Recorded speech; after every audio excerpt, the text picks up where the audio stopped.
Look, I am just giving you my honest opinion here, and I am not out here spreading fake news or anything like that, because I am just looking at the facts and putting two and two together to get the real answers. It is pretty simple when you stop and actually look at what is happening right in front of your face. We all know the deal with Trump and the media. The man has never liked reporters. He treats them like they are the enemy, and he has made it very clear for years that he has zero respect for what they do. So you have to ask yourself one very basic question. Why on earth would a man who hates reporters suddenly decide to show up at an event specifically held for them? It makes absolutely no sense on the surface, but when you dig a little deeper, the motive becomes crystal clear. He knew exactly what was going on outside of that building.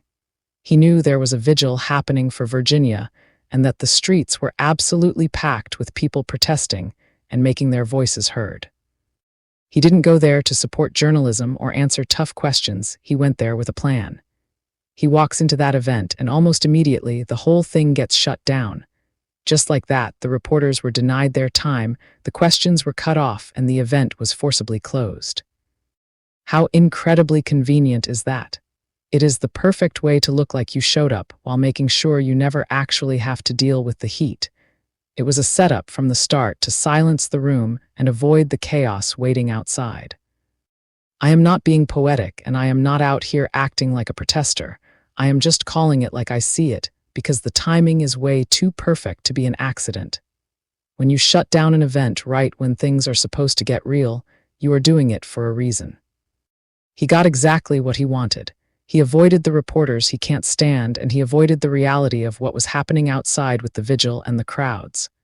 It is a power move, plain and simple, and if you can't see that, you aren't paying attention. I am being blunt because someone has to say it without sugarcoating the situation. This is about control and making sure the narrative stays right where he wants it. Everything was handled in a way that served his interests while leaving everyone else standing there wondering what just happened. It was a total shutdown of transparency, and it happened exactly when it was most beneficial for him to walk away. You don't have to be a genius to see how the pieces fit together. He showed up, the door slammed shut, and he didn't have to face a single difficult moment. Look, I'm just giving you my straight-up opinion here, and I am not out here sharing anything fake because when you actually stop to look at the facts and put two and two together, the answers are staring you right in the face. We have to be real about what is happening. While the entire internet was blowing up and going insane talking about Epstein, suddenly, this assassination attempt happens out of nowhere.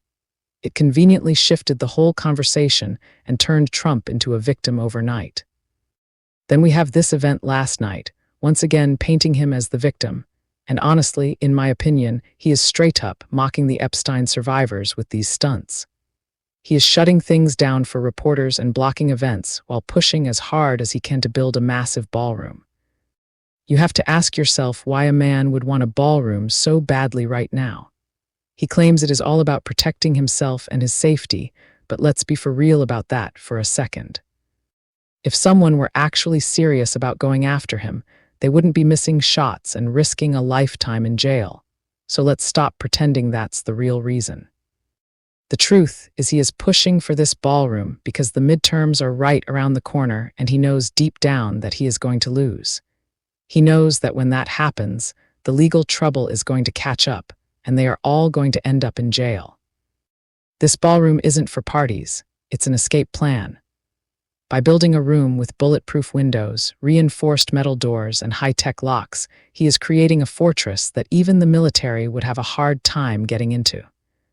This is his way of digging in and refusing to leave, and it's clear as day that his plan is to stay locked in there, so the only way to get him out would be to literally destroy the White House. It is a calculated move to avoid accountability and stay in power no matter what the voters say or what the law dictates. I am being bold and blunt about this because the stakes are too high to play nice or use fancy words. This isn't about being a protester or being poetic, it's about looking at the strategy behind the construction. He wants a bunker, not a ballroom. I really hope the courts stay firm and keep denying him the chance to build this thing, because if they give in now, they are going to regret that decision for a long time.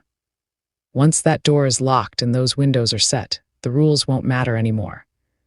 We are watching a getaway plan being built in plain sight under the guise of security, and it is time people woke up to what is actually going on behind these requests. He is scared of the midterms, and he is scared of the consequences, so he is trying to build a cage that keeps the world out while he stays safe inside. It's a desperate move from someone who knows the end is coming, and we can't let them pretend it's anything else. The timing with the Epstein news and these victim narratives is just too perfect to be a coincidence. Thank you for listening. Follow me on YouTube or on Facebook. This way you will always be updated and never miss any of the videos I make. Love always, Maria DC Santiago.